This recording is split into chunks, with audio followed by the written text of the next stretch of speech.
So I did this video series with Adobe this last week, and it was about UX design and the UX designer role and a lot of things like that, like helping people to be kind of like more comfortable in the industry and like have like a direction of their life. So I guess it's a pretty big topic, but I made like over 100 slides to talk through because I just have so much to say about this topic, and when we cut so much, and there's two slides that I really wanted to go over with you guys today, and I think that might be a fun video. So the first one is role specificity, and the idea is that when you're working, because I've worked at small startups and I currently work at Google, so I've seen like a big spectrum of large to small companies, and it's true, like when you're in a small company, you may have heard the phrase like, oh, we wear many hats.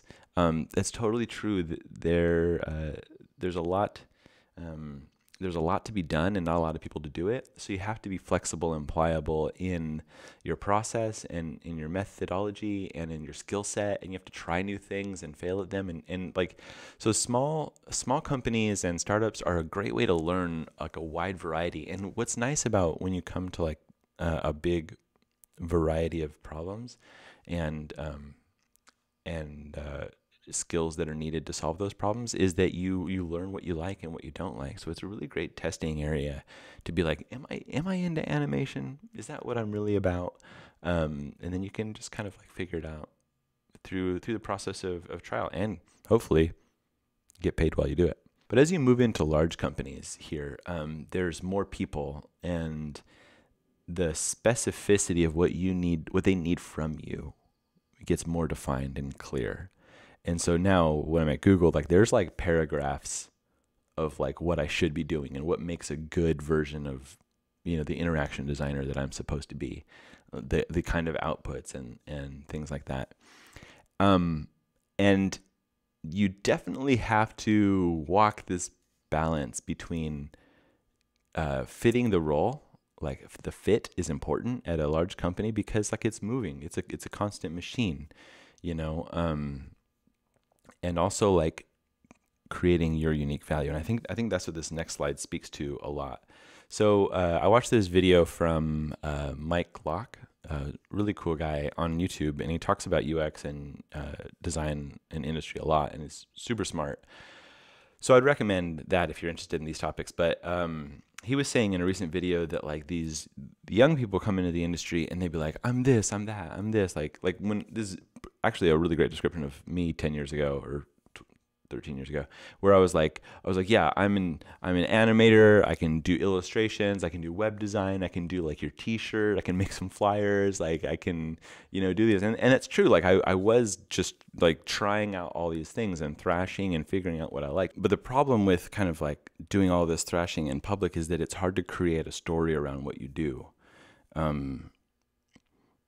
And so there's a lot of value being able to speak about you do one thing really well. You specify, you specialize, right? It makes a lot of sense. But here's something that I've been thinking about, and I think this also mirrors Mike's sentiments on the topic, is that as you go on in your career, this is my story anyway, as I have evolved in my career, my ability to handle ambiguity has increased a lot. And I'm able to kind of understand the needs of the problem rather than jumping to a solution and using whatever kind of cool thing is in my toolbox or whatever trend I see. Now I'm starting to think more broadly about who I can partner with and what has been done in the past and these things. So ambiguity, let me back up. When you see things as black and white, and you have a solution that has a clean solution correlates to every clean problem, you are a utility. Somebody says to you, okay, here's a project brief. I need a brochure. I need a website. I need a logo. I need an animation. You're like, yeah, I can generate that. Here's my price list. You're a utility, and that can be done by anybody. Like swap out the you, and somebody else can do it. That's fine. But where your unique value comes from is the way that you think and approach things. And that can only surface when you're dealing with ambiguous problems. Things like, hey, we're noticing that there's an issue around here. We don't quite understand it. We think it's this. Can you help us more develop the problem statement and help us find a solution? Or we think there's an opportunity here. We've noticed these things, but we want someone to help us to solidify, like take this ambiguousness and kind of make it a little bit more solid and help us approach those problems like that. So, and again, it's even harder to talk about because these things are pretty ambiguous.